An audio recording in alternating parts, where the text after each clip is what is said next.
the actual first episode of our weekly series. We're going to be putting out every Monday. And my first guest is going to be Charles, a.k.a. CEE Brown. He's the multi-award-winning hip-hop artist / writer, entrepreneur. Take the floor, man. I try. Yeah, I'm here, man. Good to be here with you, bro. Appreciate it, man. Definitely. Yeah, so what's going on with you, man? What's new? Just trying to figure a way out.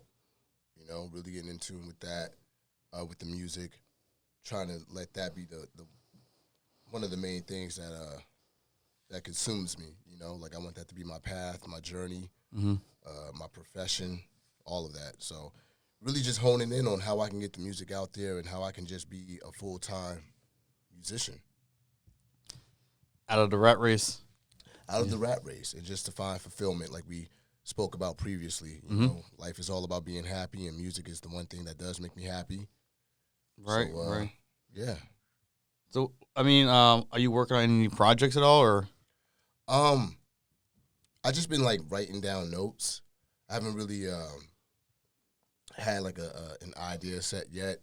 I just got my home studio set up. So I was going to ask you about that, yeah. Yeah, I'm very excited about that. I'm just looking for the time to actually sit down and create. And then once I get into the creating process, then I'll have, you know, more of a concept project in the works and then out to the people. Right. What did it feel like to get that studio set up? Oh, man, it feels great. It feels great because now I don't have to really rely on anybody. I don't have to travel or to somebody else's studio or pay for studio time or any of that stuff that I've been doing for years. And not saying that there's something wrong with that, but having your own studio provides convenience. You know, I could wake up in the middle of the night and with an idea and just go and record it instead of having to book a session to do that. No, I totally get it, man. Definitely. And it's a convenience, just having your own setup and you just plug and play with, you know. Yeah. That's good, man. I know that feeling of just buying the equipment for the first time and just like it's like kid on Christmas, man. You just But you didn't actually, what was it? I think what you were saying, like you had all the stuff set up, but you didn't touch anything at all, didn't turn anything on at all. I didn't touch anything. I hooked it up, but I didn't touch it until I had the recording program. You know, I didn't want to tease myself. So right. That would have made me more anxious. Just, you know, I got all this stuff set up. I'm playing on the computer, but I'm not doing what I want to do on the computer. So I waited until I got the program, and it just went from there. You know, did a couple recordings, played around with a few things, but, you know, still breaking into it. Yeah, definitely. I remember I bought some of the same stuff. I think I had the speakers and like some, different brands, but like the keyboard and stuff. And I remember that's when I was trying to make beats and just, you know, have my hand at that. It's nothing to brag about on that one, but I just remember I know it's like to try to set up a studio, and even for me, like for photography stuff, and it's just a good feeling to have, like to invest into your career, you know, time and money investment, and I mean, obviously you want to do it for the love of what you're doing more than just the money itself. But if you're going to if you're hoping to make money off of it, then obviously there's a lot of time and money to invest into it first. So yeah, that's pretty cool. You're doing that, and that's important for people at home to know that too. Whatever, if you're trying to get into be a hairstylist or I don't know, a car detailer or something, you had to buy stuff and invest time into not only just for the equipment, but just to practice doing it and just getting familiar with your gift for what kind of work you're doing. So yeah, I feel like whatever you're trying to be in life, you know, your home space should help, you know, cater to that. So with me, I'm trying to be a full-time hip-hop artist. How do I do that?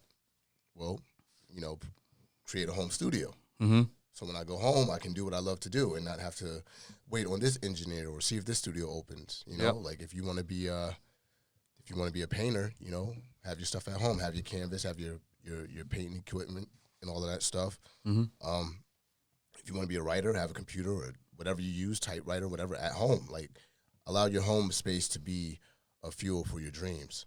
Right, and you can set up the way you like to too. It's just like makes it feel just enough where it feels like home, but also creativeness too. Like like just like the lighting and stuff, or just having things set up the way you like to. So when you're in that workflow set, and so Yeah. it's not as distracting. Right. So like Right. I come here to do a lot of work because my house is a little set up differently. Mm. And it was just I always had a hard time with if I'm working on like writing material and then all of a sudden like my TV's right there, or just if I want to take a break, it turns into be like a 10-minute break to like an hour, 2 hour break into just I'll just take care of it tomorrow. Mm. So I think it's good to have that actual official studio set up for yourself so you can uh, just go right into work and just get in the zone. Because that's the for me I think it's, and I think for anybody who's do any kind of creative work is just to get into that mindset of just like tune the world out and just focus on that the project you're working on. So Right. Yeah, I know for me, I don't want any distractions in my studio. So it's a whole separate room from everything else. Um, I mean, you've seen it. It's mhm. mainly my equipment, and that's it. So, and I'm gonna have some rules too. Like, there's no drinking in here. There's Right. no partying in here. There's um, no video games. Nothing. I want that room to be the ultimate creative space for me. So I'm gonna fill it up with creative things. Things that will spark my creativity. Little Right. sayings on the wall, pictures of other artists that I hate to use this word idolize, but look up to. Hmm. Books on stuff like the law of attraction, things like that. We spoke about that heavily. Just things that will keep me going, keep me motivated, and keep me musical. So my studio won't tolerate anything else. You know? Right. Right. Well, that's because you're creating that energy for it. Right. Like if I think it was there's studies on that if you have certain rooms for certain things that like it triggers that certain behavior or whatever. Yep. So like if you I guess like if you like, the kitchen for most people is like where they go to eat. Right. And so naturally if you hang out in the kitchen, you're gonna want to eat. I guess the food's there, but it's like it creates that environment of that's what that's for. The living room is for like lounging around, watching TV. The bedrooms to go to sleep. And so people have sleep problems because they will associate they'll put like their TVs in their room and gamings, or they're on their phone all the time and they bring their work to with them. So what happens is when you go into when you're supposed to go to bed, your brain thinks it's doing other stuff. So it doesn't instead of going to sleep, this is time to go to work, or are we playing? What are we doing? So by having certain rooms for associate for if you have the space for it, make it about that one thing. So in this case, your studio should be it related to that particular setting. Yeah. So I know in the beginning, once I had it all set up, I had a few people come and hang out in there and whatnot, but I didn't have my recording program. And I was like, all right, I'll let this slide for now. But now that I have my program, shout out to Johnny for dropping that off, my boy Johnny Evans. Now it's really time to get into work mode. So that room is, like you said, it's going to play its role and it's going to play its part and just be for creating. This is not a lounge. This is not a party room. This is not a rec room. Mm-hmm. This is strictly for coming up with ideas, laying those ideas down, and moving forward. Nice. So what I think I asked this a while before, but what inspired you to start making your own music?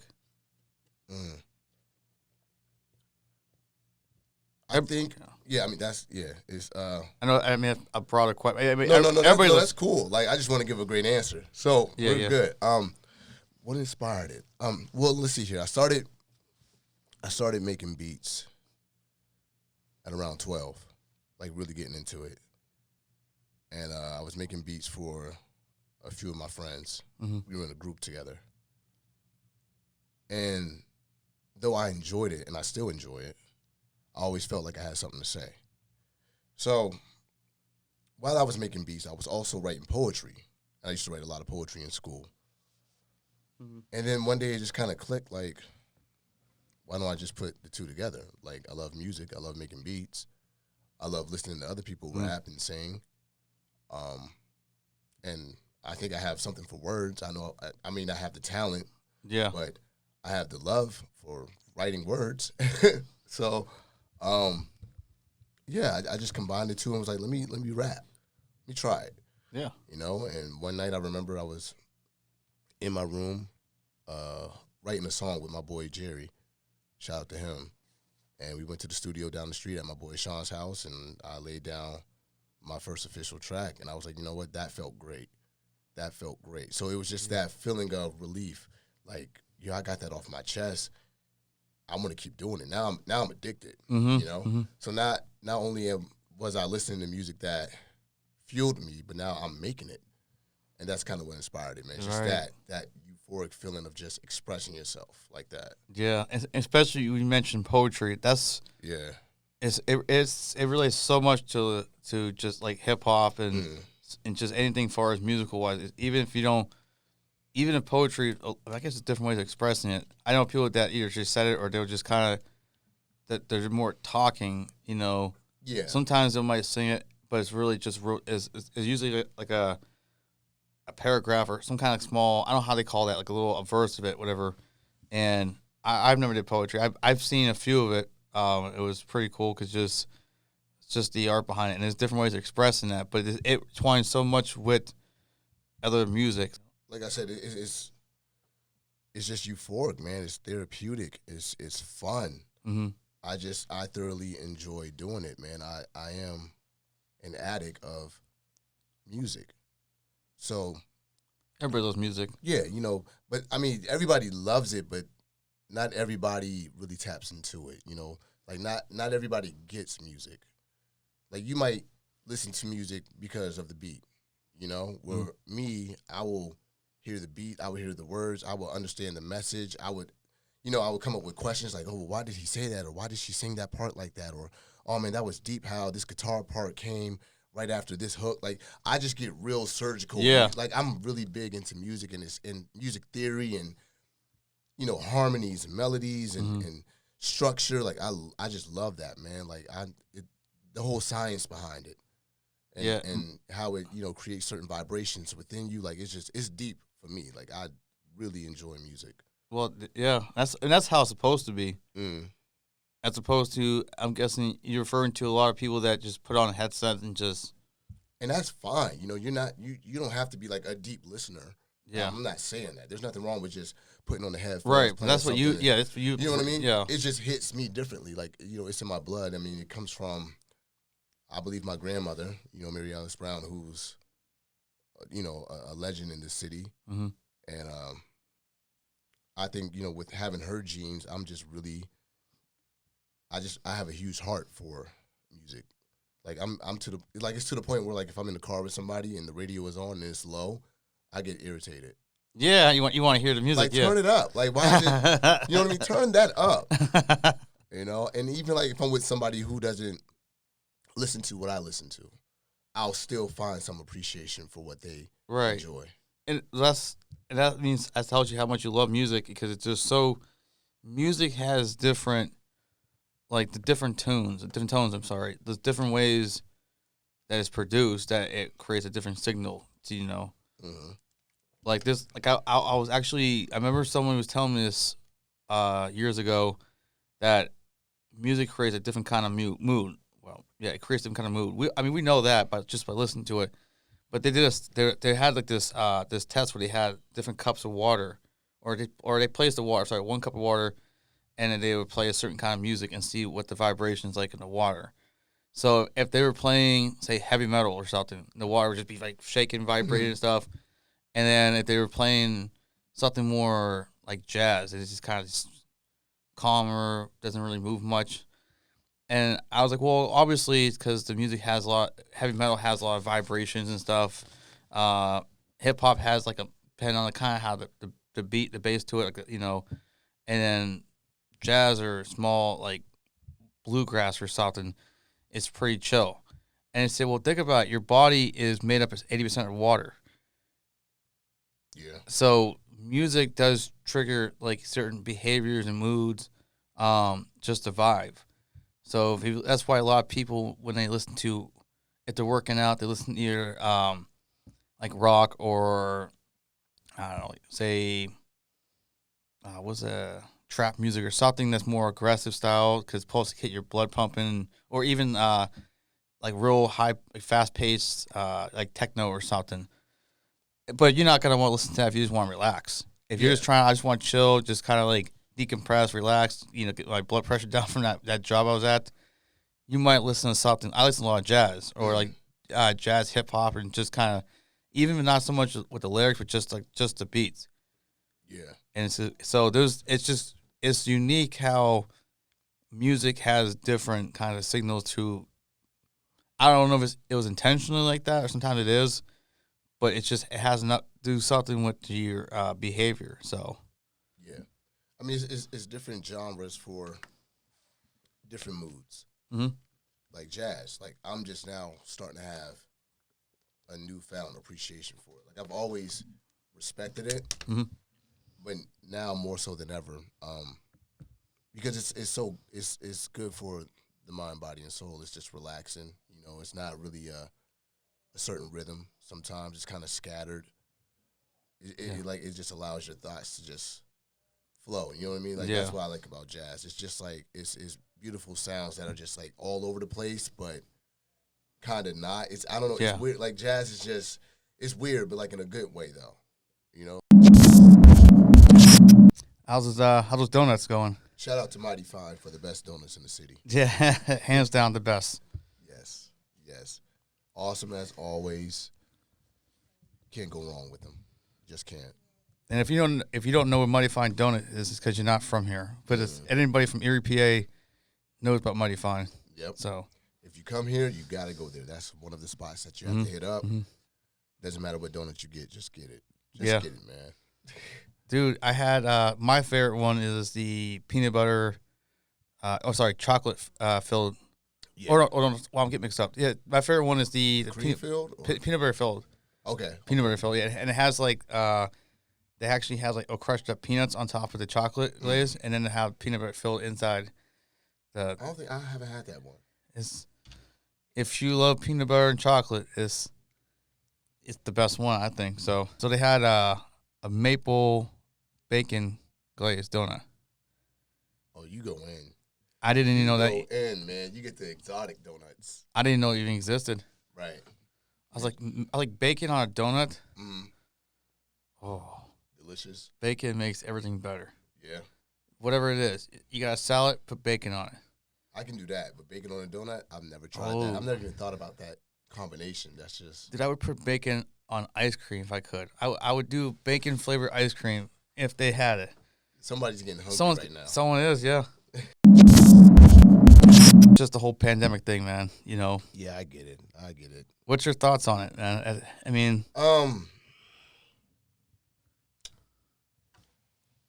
at first, when this whole virus broke out, I thought it was fake. Thought it was just another hoax from the government to distract us from whatever. And I hate to think like that, but that's what I thought it was. Right. And then, you see the death toll. You see, people dying from it, people suffering from it. I'm like, okay, this thing is real. But one thing that I do know is that the world has always been through some type of a crisis. Mm-hmm. And we've always gotten through it. So with this one, we'll get through it. It may take a little while. I don't know. This could end next month. This could end next year. I don't know. I just feel like we need to stop worrying so much, and we need to really focus on what we need to do. Like this has, despite the lives that we lost and the people who are sick from it, this has been sort of a blessing because this is the first time in a lot of people's lives where they're forced to look at themselves and they're forced to focus on what actually matters. And I feel like as a human race, we've lost our way. We've taken a lot of things for granted. And we were just, it was, I don't want to say we were headed down the wrong path, but we weren't really going anywhere. Now that the world has sort of stopped, it's like, okay, what do I need to do? What is my purpose here? Mm-hmm. What or who have I forgotten about? Like what, what I'm saying? Like I feel like it just made us focus on the things that we need to focus on. The reason why we are here. and what needs to be done, what needs to be accomplished, what goals do we need to set. This is forcing us to really reflect and look towards the future and figure out what's best for us. Right. Yeah, I remember. Yeah, I remember. Yeah, it's when it. I guess we're kind of like looking back almost a year into this whole thing. It's crazy. It's been almost a year. Yep. When it happened, I remember there was talks about it. I would say back originally in February before it all happened officially in March. I remember, since I watch a lot of sports, I remember just, when it all happened, like watching the basketball game, and the entire arena just clears out like cockroaches. Mm-hmm. And I remember I was laughing, like are they freaking out because somebody got sick? I mean, that happens all the time. People get flus. Nobody evacuates the entire, 30,000 people in a basketball arena. Like, it doesn't happen. And sure enough, the next day, like, they cancel sports. I've never seen in my life where there is not a single sporting event. It's crazy. Like, you know what's so funny about that too, bro? Is that most of my friends love sports. NBA, NFL, NHL. Yeah. Typical man stuff, right? And a certain group of my friends, that's like, they will always talk about it, like stats, who got MVP, who's most likely to win the next game, who's going to go into the playoffs, who just got benched, who got traded, it was just like a lot of things I was just like, that I didn't really care about. You know what I'm saying? I like sports, but I'm not like a big sports dude. Like, I'm not and that's nothing against anybody that loves sports. You got your own thing. That's just me, right? So now, that, sports, it got canceled one time, and then it's not really as big as it once was because of the pandemic. So there's not a lot of people going to the games. Well, they don't allow a lot of people to go to the games and things like that. Mm-hmm. It's like the conversation has shifted a little bit with my friends. Like, now it's more like family talk. Now it's more, we talk about things that we should have been discussing, Yeah. Like, what are we going to do with ourselves? Like, what's the future looking like? Where did we mess up at in life? Instead of, oh, well, this person just got traded to this team. And da-da-da. I mean, I still do that. Yeah, and I get it. I'm still a sports guy, yeah. Yeah, and that's cool. Like I said, if you're a sports guy, sports girl, that's cool. But I just feel like once the pandemic hit, there's definitely that wasn't shifting of focus a little bit. Yeah, it wasn't the conversation anymore because I was at a point where I was like, I don't want to always talk about this because, one, I can't relate. Mm-hmm. I can play sports. I know a few players, but I'm not really heavy into it. I was always about like, what are we going to do with our future? You're talented. You're talented. You're talented. Right. I'm talented. Da-da-da-da-da. Let's do something. Let's start a business. Let's do something other than sit here and talk about these guys who are making millions of dollars. How are we going to make millions? That's a good way of looking at it, yeah. So I feel like the pandemic has really forced us to change our way of thinking and really focus on the end goal here as men and women of society. Let's do something. Let's do something great instead of always watching people that are doing something great. Right. We'll always focus on people who are living our dreams instead of working on our dreams. So it comes down to managing time. Right. Because, as much as I love my sports, and I love sports, it's just because I grew up watching it. I played as a kid. Was never a professional athlete, but I just enjoyed just the competition and the atmosphere of people gathering and just, fun. Cheering and booing, just this little bit of smack talking. I like that. Yeah. So, but outside of that, like obviously when doing this or other projects, so I still try to keep myself busy and because I believe about balance. It is. So you can have your work time and then you have your downtime, and obviously your priority is more important. So if you have to work a little bit more to get ahead, then you got to put in extra hours. Mm-hmm. Be willing to do that, but have some downtime too. But they also like have a variety. Right, and I feel like if you work hard now on what you are good at, you'll have a lot more downtime later on in the future. Right. If you're always focused on this one thing, such as sports, and you're putting your dreams on the back burner, then 10, 20, 30 years from now, you're still sitting here talking about this player and that player when you could have been sitting courtside, Mm. because you became successful off of your passion. But because you Yeah. didn't cater to your passion and you were more worried about, ESPN, Yeah. now you just remain a sitting duck. And I feel like the whole world was just a bunch of people who were sitting ducks. Even me, like I like to go out, right? Oh, yeah, I was gonna say that was my thing too. Yeah. Right. I was always at the club, always at the bar. Man, at one Yeah. point it was Sunday through Saturday. Like I worked it like a shift. I knew the Yeah. specials. I knew where to go. I knew what to eat. Yeah. I knew some of the DJs. It got bad. Yeah. But Yeah. I was still active with my music, but I was very active with going out. Now that some of these places are closed and some of these places only allow a certain amount of people there, I don't really find much of an interest to go out all like that. Now I'm more focused on myself and my music. Like, all right, I'm 33 now. I wasted all these years partying. I don't really regret it because I had a ball. Right. Yeah. I had a ball, and I'm gonna get back out there. But now it's like, if I really want this to pop, I gotta focus more on this. And now that I don't really have the distractions that I once had, I care more about the music.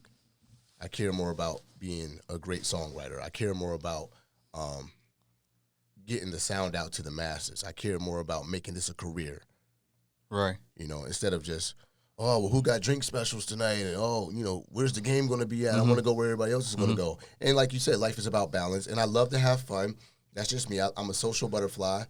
Yeah. I wasn't always, but I am now. I just love the atmosphere of, the clinking of the drinks, the talking to the bartender, seeing somebody that you haven't seen in a while out, dancing, playing a little bit of pool, things like that. But if I keep focusing on that part of life, then I will never get to where I'm going to get to.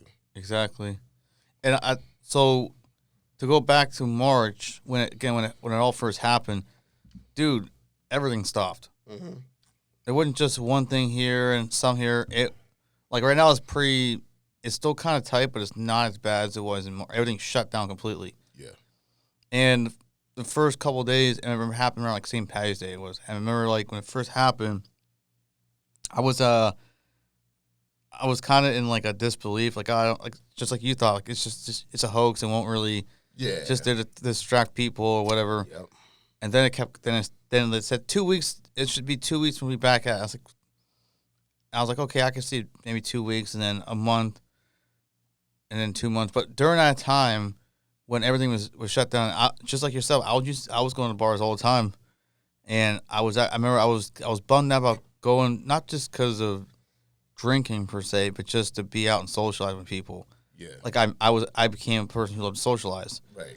Nothing wrong with that. And I was just not used to, I guess, spending time with myself more, and without the distraction. So, and I learned something about myself during that, where I started getting into writing films or writing just small stuff, little projects here. We did a number of short films together. We'll do some more, of course, but I was going to say that too. Like, you and I got a lot of work done. Yeah, we got a lot of work done. Well, we did a video for you, and I remember that was the first time I shot a music video. Yep. I had no clue. I mean, I knew some of the basics of, I press this button, this records here, this will control this one setting. But as far as critiquing hows and whys of doing something, had no clue what I was doing. So you gave me an opportunity just to practice, have fun, just get out of the house and do something. Yeah. And so, and what I didn't realize what I was doing, that was starting to come, I was molding into something, because I now was forced to have that time with myself, or other people that have the same focus in mind. So moving forward after that, like a lot of distractions I have, like I still like my sports, and occasionally like I go out for a couple of drinks, but I just don't. I don't do it as much anymore. I don't know if it's a spiritual thing or if it's just trying to focus on my purpose more, because those other things become a distraction, and it's okay to enjoy certain things to a moderation. If obviously it's too much of something, even a good thing could be a bad thing if you're not balancing it properly. Right. And I just want to get to a point where I can kick my feet up and be able to go out whenever I want to and get back to that fun. But right now is grind mode. You know, like I still take breaks. You know, I was just with family over the weekend and whatnot, and had a blast. Yeah. You know, you got to make time for that. Get a recharge time too. Right. You got to have that. You got to enjoy life. But you know, if you really want to become a great, you know, screenwriter, a great author, a great musician, a great filmmaker, whatever, you gotta focus on that. You gotta take that time out. You gotta sacrifice certain days and certain nights in order to hone in on your craft. You know, and I mean, like I said, I like sports. You know, I'm just now getting more into boxing and you know UFC stuff like that. I'm starting to find appreciation for that. Right. I like going to the movies a lot. I've been so long, man. Yeah, I like going to the mall. I like shopping. These are things that I enjoy and I'm happy that are present. But it's like, you know what? Why not take a weekend off from all of that and just sit in the house and just write some songs, or take 4 or 5 hours out of the day, just saying, and just work on being the best songwriter that I can be. Yeah, it's just closing out distractions a little bit. Yeah. Yeah. You know? But it comes down, again, like I said, it comes down to time management. Yeah, it does. And that's something I'm still learning. Was I mean, when a year ago, I was working a full-time job, and I was there 5, 6, sometimes 7 days a week. And I remember being so drained off, not to go talk back into like rat race stuff here, we talk about a lot, but just from the point of managing the time. Like I was just used to getting out of work and go home and, binge watching YouTube or something and then drinking beer and just passing out. Right. And then wake up like I didn't get anything done outside of going to work and doing the same things over again. So once, I don't know, I said that this past year or over past year plus now, it's been a life changer for me. Still adjusting to like just getting here in the morning. I'm not used to waking up at 6:30, 7 o'clock in the morning. Like I'm used to rolling out of bed at like 11 o'clock, 12 o'clock in the afternoon. Yeah. Which is, to some people it's normal. To me, it was for a while because I worked a lot of late shifts. But I'm still adapting to getting up earlier, handling business, and so I could have the rest of the evening to have some kind of like downtime. Because I believe you do have to have a little bit of recharge time. You do, and I always have been an advocate of downtime, but I also know that too much downtime will have you on the downside of life. Right. So that's what comes down to the balancing part. You got to make sure you unless you haven't made, let's say you invested all your time and money and you're making a very good living doing what you do, you can have more time you can afford to have that little extra downtime. But even those people, people that have great business, are successful what they're doing, they still have to keep moving. Yeah, they do. So. And then I think like this too, like the people who are successful, what did they do?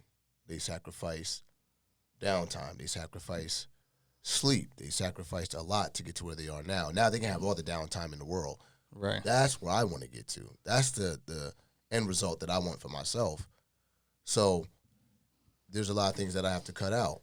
Like there's nothing wrong with sitting back and watching Netflix.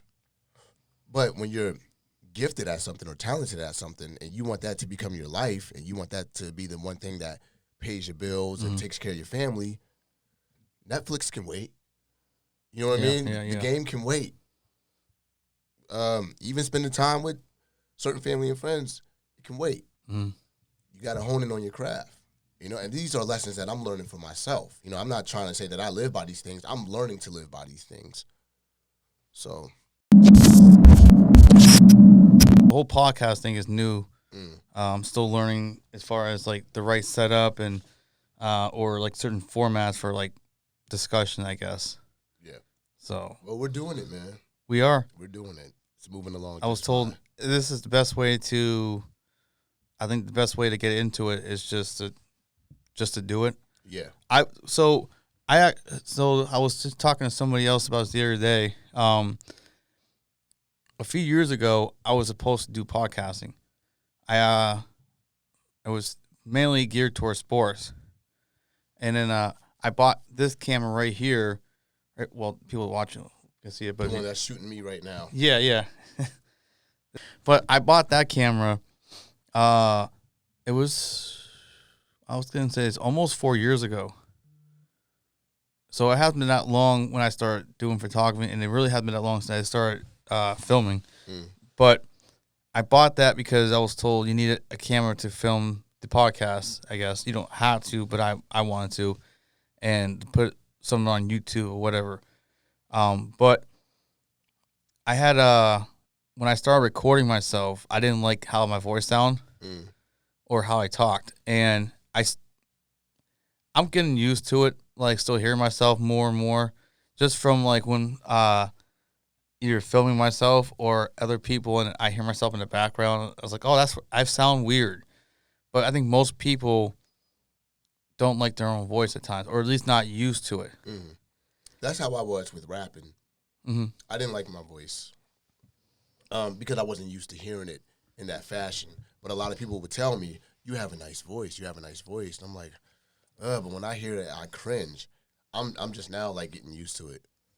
You know, it's weird. It's a weird thing with us humans. How long did it take you to get used to it? I don't want to say it was long, but it was a while. I'll tell you that. It was a while. Like a couple of years, a while? Probably. It just felt good to just express myself. You know, that outweighed how I felt about my own voice. Yeah. But then I think what it was is it took some years.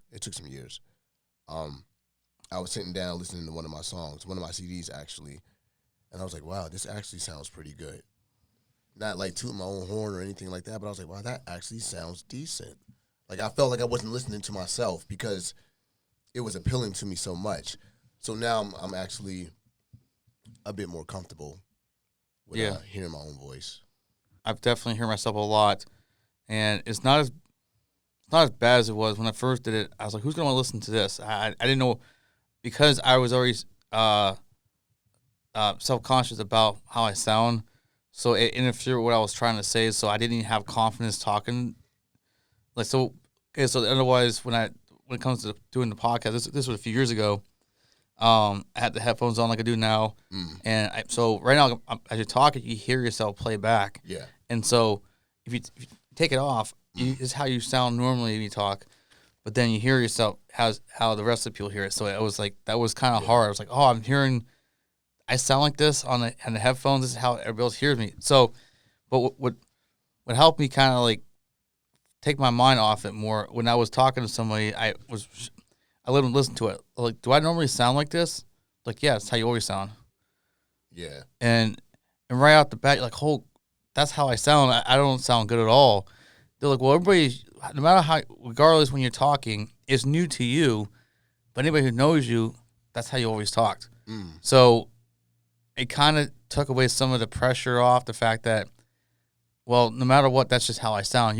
There's different people have classes to help enhance your voice a certain way, learn techniques, but at the end of the day, your voice is what it is. Yeah, my niece told me, she just turned 6. She told me the other day, she was like, why do you sound different when you rap? And I was like, I don't know if that's a good thing or a bad thing, you know, her saying that. It was just funny that she, you know, because we're talking about voice inflections and how we hear ourselves. But I remember in 6th grade, my teacher suggested that I did the announcements in the morning because she said I had a nice voice. And I was like, I don't hear what you're hearing. Like, you're choosing me out of all these kids to go do the announcements. Like, you got that voiceover voice, man. I guess I've had it since grade school. So, and it was fun to do it too. Like, they gave me a little script to read and whatnot. It was like for like some Christmas thing that they had going on. I think it was a contest or whatever. But you know, they had me do it in like the main office downstairs. So I guess I've always had a voice. I never really heard it growing up. Yeah. But I'm gonna use it to my ability because it has been working. Music, voiceovers, you know. Yeah. Video games, so it's pretty cool. I think when I was a kid, the first time I heard myself record, because I was taking a lot of speech classes. So the story behind that is my mom's from Boston, so even though I've never actually been to Boston, she was born and raised there, so she has a thick Bostonian accent. Even to this day, she hasn't been in years. Who knows? She still has that thick accent. And so obviously when you're a kid, you talk how your parents talk. Mm. So I was going to school with a Boston accent. Right. And one of the hardest letters they say, one letter they say they struggle the most with is the R's. So they kept saying I had a problem, and I'm sure I had other letters I struggled with at the beginning, like I got mixed up between SHs and CHs, like little stuff like that. But the R's is what I had a hard time saying, because most people say car, and I would say more like car. Yeah, I know there's a lot of New Yorkers that do that. There's Car. they say it's like they have. It's hard to explain. There is a difference. If you're from Boston or New York, you know the difference. But if you've never been to those two places, they're like, oh, they sound the same, and they actually get offended if you say it like. I was about to say, don't they hate each other or something like that? There's a unspoken. Well, I used to thought I thought at first it was just a sports thing, but it goes further than that. There's actually like just the history of some kind of rivalry of the two, but I don't know. I can't remember the history of it, but they don't really like each other too much. Yeah, and so, but yeah, I remember going to school and they were playing back an audio so that I could hear my mistake. And I didn't really care what the mistake was. My voice sounded different. It's like, I don't sound like that at all. Mm-hmm. And so that was the first time I remember hearing that. And I was just, I didn't care. Most people, they say that, well, generally everybody, it's not so much they like it, it's just not used to it. And so, because it's just, you somehow do with your eardrum, it vibrates certainly, or something. I don't know, there's I'm sure there's a technical, actual word for it. I don't know what it is. But when you talk normally out loud, you hear it one way because you're in your ears. But the rest of the people hear it a certain way, and this is how you hear it. So right. But yeah, it's gotten better over the past like year, just hearing it consistently. So I don't think I have a bad voice, but at first I was kind of cringy to hear it. So yeah. But yeah, no, this is but the funny thing was when I decided to not do podcasts, I decided to take a camera out. I bought the camera to film it, but it also takes photos and other stuff. So, so I decided to take it out one day, just go outside and see just to have fun with it. I didn't know what to do with the camera. I didn't know how to do any of the settings or anything like that. But I got to learn something from just doing that. Like I was taking pictures of random stuff, like a tree or something, or like a seagull, and it was completely out of focus. It was just underexposed. It was terrible. But I figured out how to do that, then got into learning how to record and started filming. So, and eventually, it led me back to want to do this. So, yeah, which is funny how that kind works. Of full circle. Yeah, definitely full circle, man. It's funny how you can pick up something, and then that one thing turns into another, and then another, and then you end up going back to what you originally wanted to do. It's life is funny like that, man. Life is funny like that. Well, I think it's good to have different skill sets. Like I've always had. I remember my parents would always say I was like the jack of all trades kind of, and I was like, well, I want to be able to be like really good at one thing at least. Yeah. But if I could have other skill sets to kind of help cater towards that one thing, then that's bonus. Yeah. So that's something that that Howie said to me. Shout out to Three Gloves. He said something like you can be good at like several different things, or you can be great at one thing. And it's kind of like, which one are you going to choose? Because you have people who, they rap, then they make beats, then they engineer, then they play basketball, then they film, then they do music. I mean, like, you know what I'm saying? Like they're a makeup artist. They do all these things and they're good at it. Yeah. But what are they going to be great at? That's what they're going to help them excel. It's a juggling act. Especially, it's one thing if you already master something and then you decide to learn something else for challenging. But if you're trying to learn everything, like you just said, all that at one time, it's just so much. Because I take so many, 10,000 hours you become a master of something. I don't know how Yeah, you'll never be able to master anything if you're trying all these things at the same time. Now, there's nothing wrong with being a jack of all trades. If you're just naturally talented at multiple different things, then hey, that's your gift. You're just anything you pick up, you just master it. That's just your gift. But then you have some people who are like, well, I want to be this, this, this, and this. Like with me, I'm cool with rapping, I'm cool with making beats, and I'm cool with journalism. I'm fine with that. Mm-hmm. Everything else is like I do for the love of the sport. I'm not really trying to master other things, but like these three things, I'll work on these all day. Acting. I don't even know where that came into play at. I think my first film was with Howie when we did the zombie joint, the Truant Z. I think that was the first one. Like I'm not sitting here trying to be like the best actor in the world. I'm not trying to, win an Emmy or anything like that. But like, I work to be good, but with rapping, I work to be great. Yeah, I think it. Like if I get to a point where like I don't really want to do music, I want to act, then I'll try to master acting. Yeah, but I'm not going to do it now while I'm trying to master. Yeah, you got your priority set already. Music, yeah, but I'll always take up an opportunity to act if the story is right, if the opportunity is right as well, because I love doing that. Like I do, I never thought that would be something that I would enjoy doing. Like, even though I love cinema, I just never really saw myself becoming an actor. Yeah. That's kind of like, I mean, for me, my ultimate goal is to be a film writer and director. Like I'd rather do that instead of being on in front of the camera.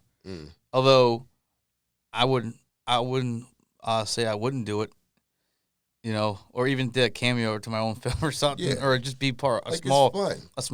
Yeah, that's how I look at it.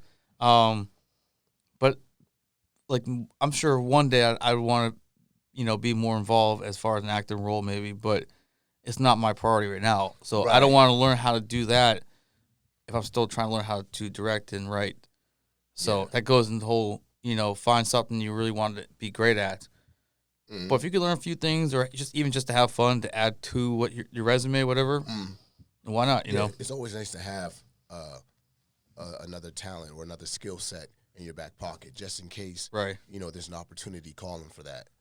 You can step up to the plate and be like, "Hey, I want to do this. I can do it." So there's nothing wrong with being, with having a resume full of different skill sets. It just shows that you're the type of person you like to try different things. You like to expand your mind. You like to expand your brand. That's what it is. But as far as mastering, for me personally, for now, it's the music.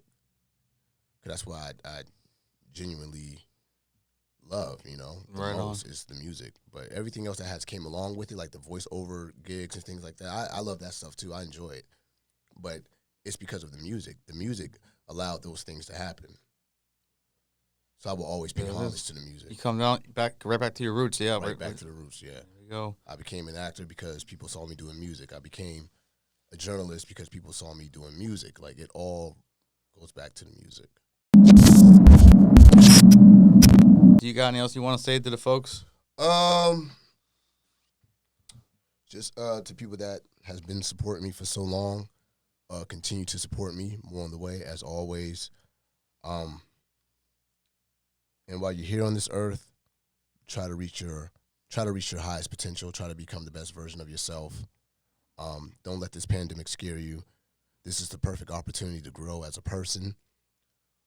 This is the perfect opportunity to hone in on your profession or your dreams.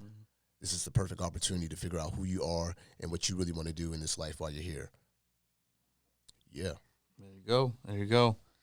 C. Brown. You prefer like Charles C. Brown or just straight up C. Brown? Like I just at this point, I don't even care. It's my name. C. Brown. You can find him on YouTube. Where can they find your work at? You can go to my website, which is cbrown.com, CEEBROWN.com.